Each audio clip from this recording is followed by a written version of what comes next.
Of course, we're talking about domestic violence. This conversation, of course, coming off of the heels of an incident that would have happened on Sunday, 19th September, when when 1-year-old Soraya Williams was fatally chopped in the head, which led to her death. This was, of course, due to a domestic dispute between her grandmother and a close male relative who had a history of violent attacks against her grandmother. All right, and that incident really hit me in a kind of different way. Of course, we would have heard incidents where women would have been abused and that kind of stuff, and you know, sometimes it might end up fatal, of course, but a 1-year-old baby in this instance lost her life, you know. Yes. That's very sad. Yeah. But I want to ask you, Doctor, this has been one of the critical issues that have plagued our society for generations, right? What would you say are some of the factors that contribute to this situation still existing? Oh wow. Well, this situation has a lot of different factors, but definitely we have something called control and power. You know, people is always trying to control somebody, and we have those that do it in the excess. Want to control and have power over people. Right. You know, and it also has to do with, you know, our culture. I realize that it's not only in our culture, but in a lot of cultures, that it has become so socially acceptable. You know, over the years, we know even right here in Trinidad and Tobago, we have always had domestic violence going on, but it was more hidden. It was always what happened here stays here. So people never really paid much attention to it. And then when we did see it, we just kind of ignored it because we kind of understood that it was, you know, family business. And so you stayed out of it, you know, and it came from different angles. So we got so, you know, accustomed to it, and it becomes so much part of our culture that, you know, we never really did anything about it. But now it's being more publicized, it's opening up more. We have social media, we have, you know, women just kind of getting sick and tired of it and coming out. And we have, of course, a new generation of women that's coming out and saying, look, I don't want to do this anymore. And then there's women that's coming out and standing up for women. So that makes it somewhat out there for us right now. Right. You mentioned something earlier with respect to power, a power dynamic, right? In terms of, you know, a person wanting to dominate excessively or for lack of words, own that person. You know what I'm saying? What would you say fuels that energy? Where does that come from? Well, you know, control, when somebody wants control over somebody, is usually because they feel, you know, insecure.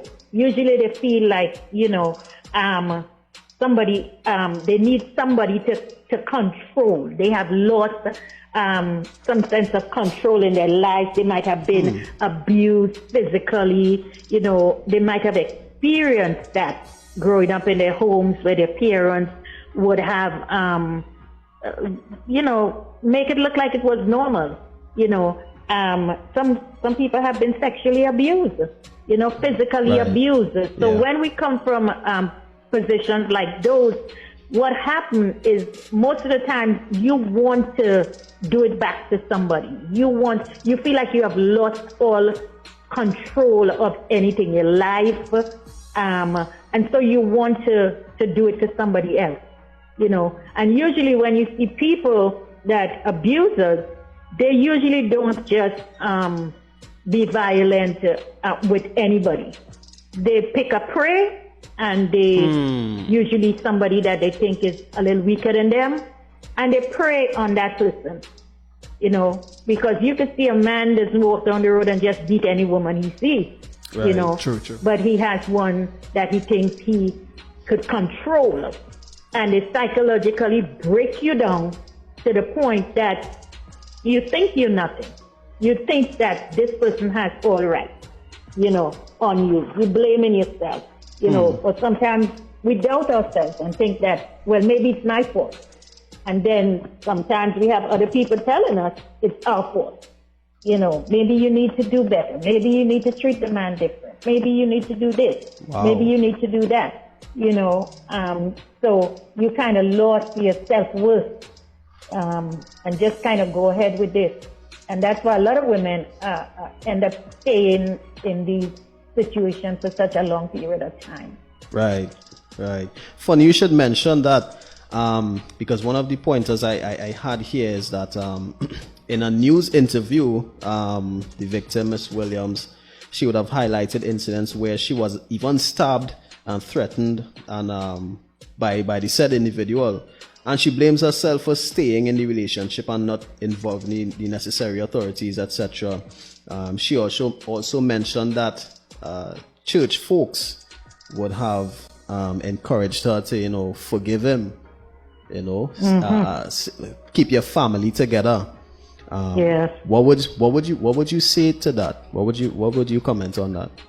That's one of the things that, we really need to address, because especially as Christians, we have allowed a lot of abuse to occur right within our faith in church. And we didn't do anything about it. We kind of the same thing, go back. It must be the woman's fault. It must be something you're doing. Do it better.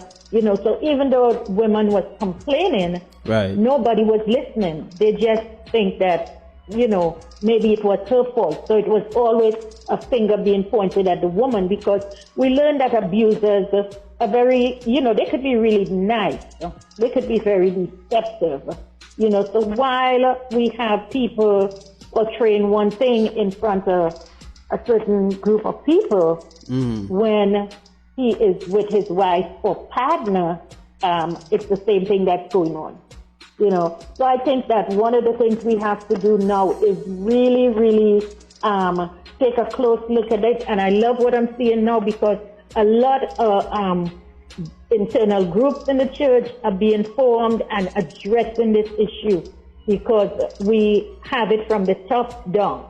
Right. The people that we're supposed to respect, like, the pastors, the ministers, and it comes from both sides, male and female, that we are being abusive to God's people.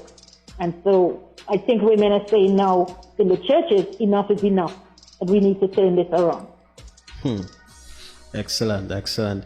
Would you say that there's a great percentage of women who are possibly silently are being abused in the church?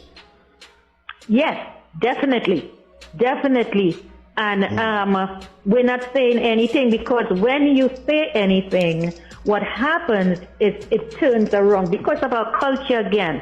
In the churches, a lot of times the abusers is somebody in some position, and it starts from the top, and so it becomes acceptable. So if you have a pastor that might be an abuser, even though we don't like to say that, right, but he's an abuser, and say a sister goes to him and says, Pastor X, Y, and Z, and my husband is this and that, and this is what's happening at my home. I'm being beaten up, I'm being slapped, I'm being punched, and he is doing the same thing. He's not gonna say, well, call him in and let's have a talk. He's gonna say, well, what are you doing to cause him to do this? And then we also had, thank God for mothers in church, but we also had the mothers that sometimes these abusers have been so nice to, that even mothers were saying to the younger women that, well, you need to be a little nicer. Maybe you did something. Maybe you don't need to aggravate him. Maybe you need to be a little nicer to him. So it was coming back on the woman. And what happens is that you start to doubt yourself. You start to actually second guess that what's going on if it's not your fault. So we have been taking a lot of self-blame and kind of letting it go on and go on. And so they will say, pray and pray and pray. But, that's what not prayer. Prayer wasn't meant for that. Prayer wasn't meant for us to just go to God and tell him about our problems and leave it there and don't address the situation. That gives us strength and God gives us guidance as to what to do. But right. Obviously, we had people saying that, stick it out for the children's sake. Stick it out because it's not good to leave your husband. It's not good to separate. It's going to make the church look bad. It's going to make your family look bad.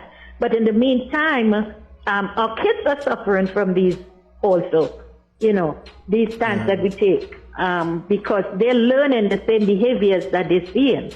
So we're passing it on down from generation to generation. And that's not a good thing at all. So that's why I feel we really need to really highlight these things in church because we have a lot of women in church that have been through severe abuse and haven't said anything. And we even had some women that walk away from church because it wasn't being addressed at the time. All right. Good evening, Dr. McShine. This is Michael here. Let me join the conversation a little bit. I know we speaking about domestic abuse and persons that are in church and probably don't know how to say. But tell me, how can we identify those that are being abused and do not want to say? What are some of the red flags? Because sometimes you cannot see it physically, but it's there and it's present. And because the person may not be that outspoken, they might try to keep it to themselves, or probably their husband or whoever is in that leadership position that they are afraid of saying something. But how can a leader or a counselor of the church notice that someone is being abused and probably just want to come across in a way that to make them talk? What are some of the red flags we can look for? Well, watching people, usually people become very secluded. They become isolated. They will come to church, but they wouldn't really talk a lot. They would be always, you notice that because the husband intimidates, he threatens, he isolates, you're going to see that person coming to church, but yet leaving kind of immediate. They're never really talking a lot with people. They're not saying too much, so he is going to keep that person under control. But, sometimes it's not easy to actually pinpoint what it is. But, sometimes you could notice that people are not talking, but even then you say, they're just making style, they're just like that. They don't like to talk to people. But that's why it's important for us to try to talk to people and just say, how you doing? What's going on? It's nice to see you. That woman can't go on the women's group. They can't go on the women's chat. And if they do, they can't talk too much about anything because they're always being observed. They're always being kept under control. I agree. I have to agree with you there. Because there are some ladies, because of they will take what the pastor say literally in terms of if you have a problem with you and your husband, is 1, 2, take it to God. Let God be a third string. So therefore, they have a cry. They want to cry out to someone, but because they remember in that counseling session, the pastor says, me and my husband and God, so I taking it to God and pray. But it's not going right. Things is going south. When is that time that a person to say, you know what? I need someone to intervene here because it becomes physical. So it's not just about that commitment that you have with the third string, but you need to say something because someone needs to intervene to stop what is happening, to make the person know that, what we're doing here is wrong. Because we on the outside, we could only do that much. And probably we might say, as you said before, it looks all hunky-dory, the smiling and thing, but behind doors, what is happening? And only when that person identify and say, this is what's happening, someone could go and probably address or step in and intervene and say something. You know what I'm saying? Yeah. Yes, because what happens too is that you have the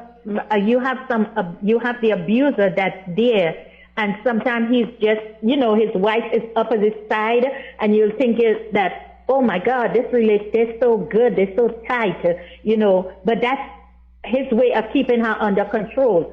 Don't say anything. Don't say anything to anybody. And sometimes, even though he's away from her, it's the way he would look at her. He's looking at her from a distance, and she understands those signals that don't say anything. Don't take too long. You know, I don't have to call you. You need to come when I look at you. You know, so all these things, you know, and they, you know, it's really, we have the emotional abuse where, you know, when you're not at church, they're just talking you down. They're making you feel less than, you know, making you feel bad about yourself. But then when you're in church, it's something else. So a lot of times people think that it's the female that's, you know, not taking care of themselves, you know, because the abuser is going to be there saying, yeah, I told her that, you know, I tell her to do this and I tell her to do that. But in the meantime, it's not happening. But I'm glad that now we still having, you know, trained people. People are getting more observant in the church. True. Yeah. And so they're starting to look and say something is going on. Something is going on. So we have enough sense to know, don't ask them in front of the spouse. Try to find a way to talk to them at the side, because they're always looking at you. Because remember, this person wants control and power, and he can't control anybody else, but this is the person for him to control. This is the person for him to dominate. You know, this is the person for him to, you know, bring out his anger on. So he's going to belittle her. And then when you have kids, they use the kids as a threat. So we want to know why a lot of times, you know, women don't get out of the relationship. Because you're already made to feel bad about yourself. You're already, you know, minimizing, you know, how you feel about yourself. So they just kind of take it. And then you have children. So the abusers sometimes use the children and make you feel guilty about the children, using the children as a, you know, as a to relay messages to them. Yeah, but I want to harass them, to threaten them. I'll threaten to keep you away from the kids. I'll take the kids away from you, and you'll never see them again. Sometimes they threaten you with violence.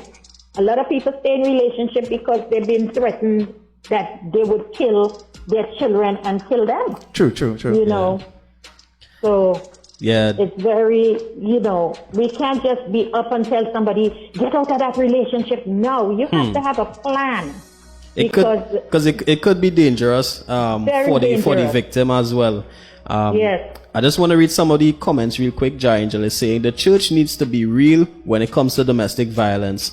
Properly assess the situation and give wise advice.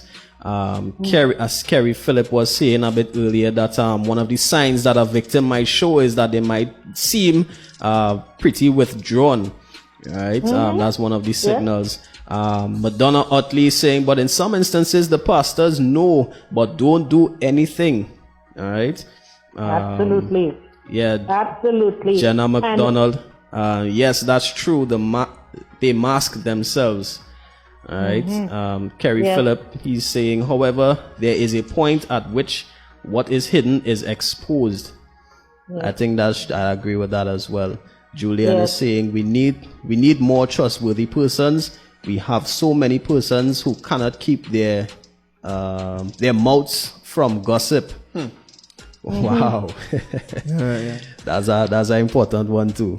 Yes, trust in, because what happens sometimes is somebody shares what's going on with them, with you, and you just decide to just go and say something about it, and people are passing this information around. It's going to get back to the abuser. And the abuser is going to know that she spoke and told somebody something. Yeah. So there now you're putting her even in more risk. Jeopardy. You know, exposing her to more physical violence, you know, or whatever it is. And, you know, it's sad to say, but even sexual violence is in there. And when we have people in church that, you know, unfortunately, even though you're married, your husband could keep raping you over and over again because it's not a mutual consent. Yeah. You know, he has the domineering this domineering spirit about him, and he's dominating you. So whether you agree, yes or no, this is going to happen. So it's like a force. It's not something to come together like we're supposed to and enjoy this relationship, but now it's a one-sided thing. It's if I wanted, that's it. So it's really difficult, and sometimes men think that, they're above women, but we have to remember that God called us to walk together, and I was looking at a scripture here in Ephesians 5:29, for no man ever yet hated his own flesh, but nourish it and cherish it, even as the Lord the church. He said, for this cause shall a man leave his father and mother and shall join unto his wife, and the two shall become one flesh. Nevertheless, let every one of you in particular so love his wife, even as himself. And the wife see that she reverence her husband. You see, reverence is earned, respect is earned. You can't abuse somebody. You can't take advantage of them and expect them to respect you. But so we see here from this scripture that if a man doesn't love himself, how he's going to love his wife? Because he's not going to treat himself like that, beat up himself, but psychologically you could see that he doesn't really love himself either, because he's treating his wife like he feels. Catch what I'm saying? Yeah, indeed. Yeah. I wanna ask, right? Within the past years, have we seen a drastic increase in domestic cases, whether it be a regular cuff in the face, or whether it turns out fatal in the end, from within past few years to now? Oh yes, definitely. It has really escalated, because now we find that people are getting more brazen. They're not afraid of the consequences, because in some cases some people would kill you and then kill themselves. So they just make up their mind, this is what I'm going to do, and I'm going to do it. But also we have people with a lot of psychological, mental health issues also, that takes a big part in domestic violence also. So we have people that is suffering from depression, anxiety, post-traumatic stress syndrome because of domestic violence. But we might have had somebody, like we was having this discussion about last week on a show about the narcissistic personality. Wow. And we have people with those personalities, and right in the church, and when things get tough, they could become very violent also, because again, it's all about being in control. But these are people who are very insecure about themselves, and it's the same thing with people that trying to take control over other people with the domestic violence. Right. They have a sense of low self-esteem about themselves, so they're trying to make themselves feel good by being domineering over somebody else, but it has really increased. We have seen that right here in Trinidad, and I have a couple. Let me just throw this out at you. I had been looking up something, and this was last year, but they were talking about how we have just escalated. Everything has just escalated in this country. Like in 2019, they were saying we had like about 200 and something women that was reported, who had reported domestic violence, and by 2020 that doubled. Wow.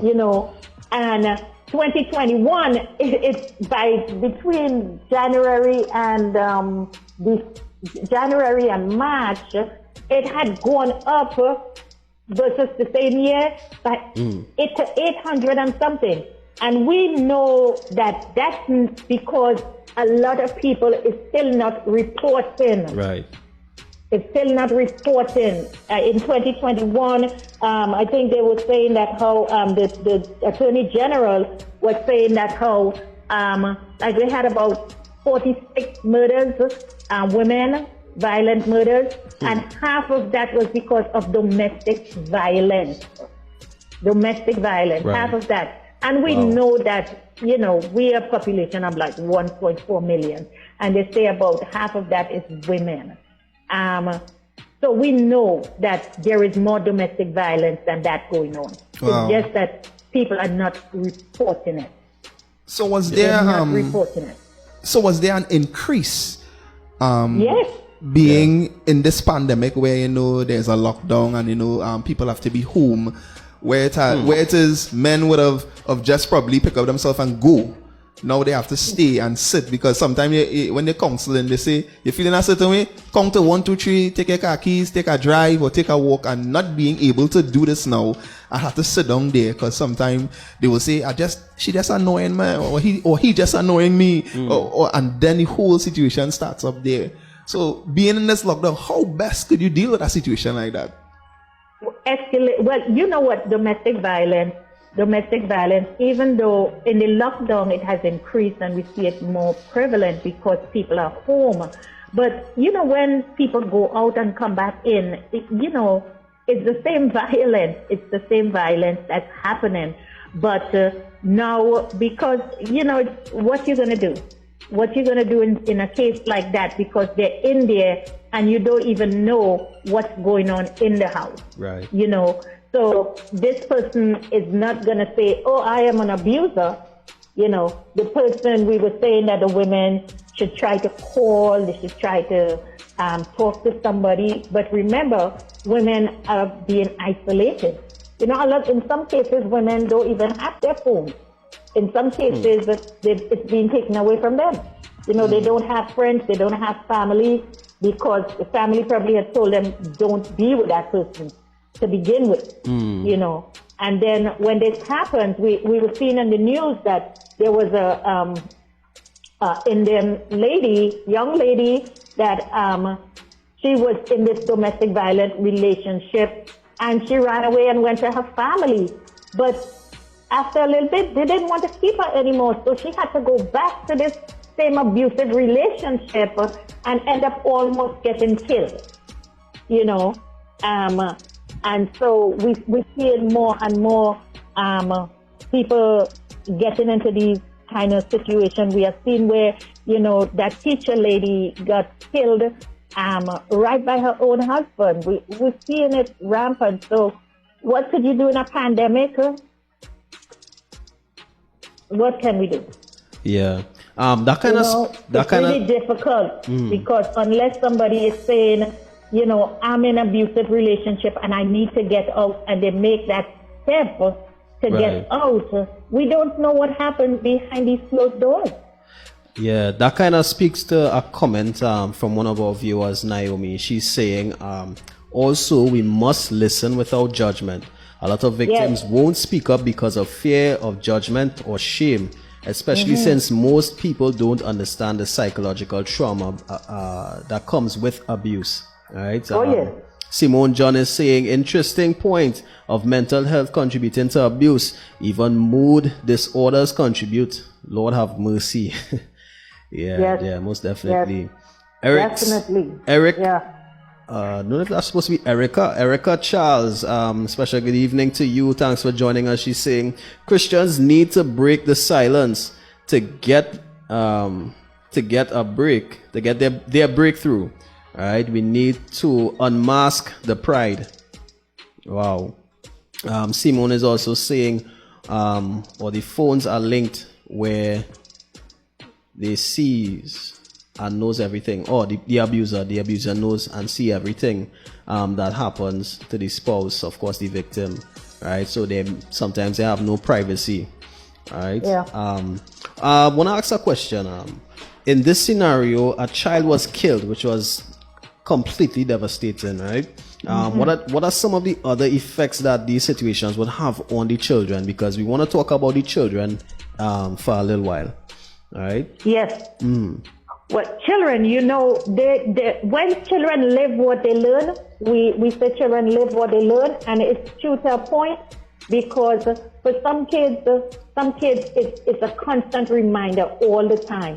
They try not to repeat those behaviors in some cases, but in some cases, it's all they know. It's all they know. It's anger. It's like, you have, like in this case with the baby, this is a woman that has been in a relationship for 24 years with this gentleman. And Right. so it came to the point where her granddaughter got killed. It took her granddaughter getting killed for her to really get out of that relationship, But then again, we see that she was surrounded by people that was only willing to take action after Right. the child was killed. Then they ran to the rescue and stuff. So as a society, we all have to try and get involved in this, because you could see a neighbor getting beaten to a pulp and not do anything, So we could see somebody, I'm going to throw something out there that when we're in church, we don't like to hear, but you have people around you that might be gay, might be lesbians and stuff like that. And those people, we think because they're gay and lesbians, they deserve what they get, right? But these people have a soul, and we should not be so judgmental and say they deserve that because that's the life they want to live, right? Everybody has something that they're struggling with, and any which way we could help people, we need to help them, because that's a soul. We don't know what they're struggling with and what they have come from. They could have come from a sexual abusive childhood, we don't know. So it's not for us to judge about people. If somebody needs help, we need to reach out and help them. And by love, the Bible says love covers a multitude of sins. Right. And by showing love, sometimes we help people to find the courage, to find their voice, to come out and say, look, I need help for something, and we could talk to them about the Lord and what they're looking for. They might be able to find in what we are saying, but they will also learn that there is help because of the love that we're showing them, and not judging them because of their lifestyle.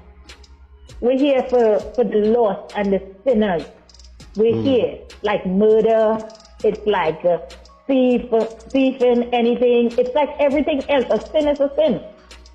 Yeah. So we have to, and our society is really, look at our society. We have gay rights. We have this. Everybody's marching for this and that. There's everything going on around us. But what are we going to do with that?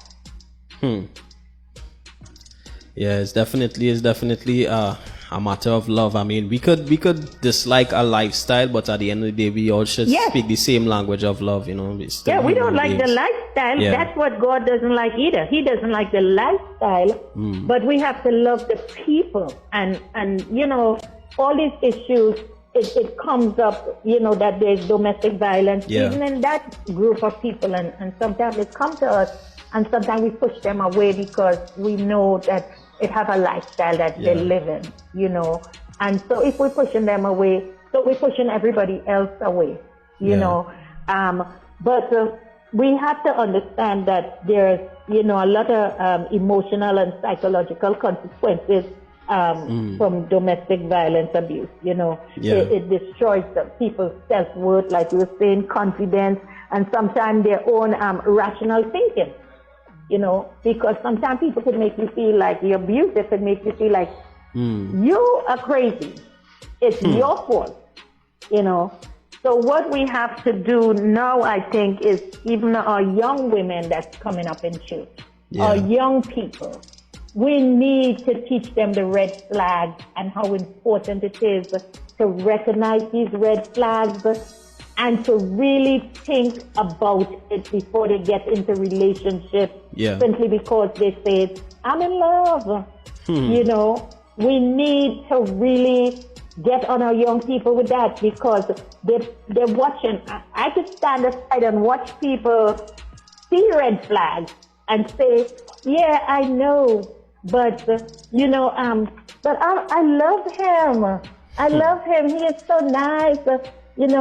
And they will make excuses for their abusers, for their infatuation, relationship partner, and then you get in this whole thing where it's out of control. Yeah. Excellent. So, I hope our young people online is listening. I wish a whole lot more would be on there listening, because our young people, we've seen where they're making wrong choices right in the house of God, and not paying attention to these red flags. And getting an abusive relationship. Yeah. All right. Dr. McShine, we're almost out of time, right? But I just want you to leave us with one last thing. If there's anyone on the live right now hearing your voice, right, and is in a position where in a relationship that they're being abused, all right, what would be your advice? What would be your comments towards that person right now? My advice to that person is to get some help for yourself, because we can't sit in that relationship and say it's for, especially if you have children, it's not, you can't say it's for your children you're staying, or you don't have any way to support yourself. We could make a lot of excuses for that, but we have to make a conscious decision to get some help one way or the other. It mightn't happen in 2 days, but if we put a plan in action to tell somebody, not to keep it as a secret. We are sick as our secret. And if we keep these things as secrets, we're going to stay in this situation and it could cost us our life, So find somebody to talk to, reach out, whether you have to call a hotline, whether you have to call somebody that that is concerned about domestic violence, somebody you could talk to, somebody you feel like you could trust and share this with. You need to do that. You need to make some strong decisions, because our children is going to learn these behaviors. They're going to have psychological effects on them. They're going to be traumatized. So we're not being traumatized as a woman by yourself, but you're going to raise a child or children with the same damaging effect that it's having on you, if not worse. So get some help. Don't sit in it. Get some help. Yes, yeah. Excellent. Wow. I kind of lost for words, Dr. McShine. We just want to extend our gratitudes. We want to say thank you so much for spending this time with us. We may have, we might call on you again to join us for other conversations, and perhaps a part 2 to this one, because this is a deeper conversation. It could go than we went tonight, with so much other angles and branch offs that we could talk about, right? Yes. So, of course, on behalf of the entire team here at Men in Studios Grip Gospel, we want to say thank you. Don't be a stranger, of course. Oh, no. Absolutely. Yes, thank you for the invite. And I'm glad that you're saying that it's such a big topic that you just kind of skirt over and touch places here and there to get in some things. But it's quite a big topic that is very much needed right now. Yes. So thanks for putting it on, and thanks for for the invite to come on and share with the team. Awesome. So we want to wish you an excellent evening and have a great week as well. Thank you so much. Thanks to everybody out there. Thank you very much. Awesome. Blessings. Okay. All righty then.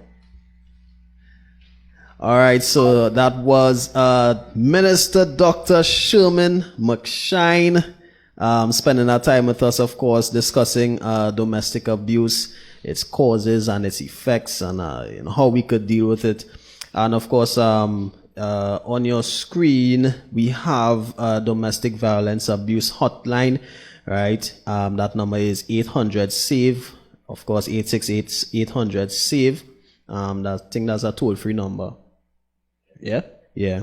So if there's anyone out there who might be listening, who's hearing my voice, viewing, if you might view this live later on and you are a victim of any type of abuse, physical abuse, verbal abuse, reach out to somebody. Reach out to somebody. Give a call. There's a hotline, a free hotline.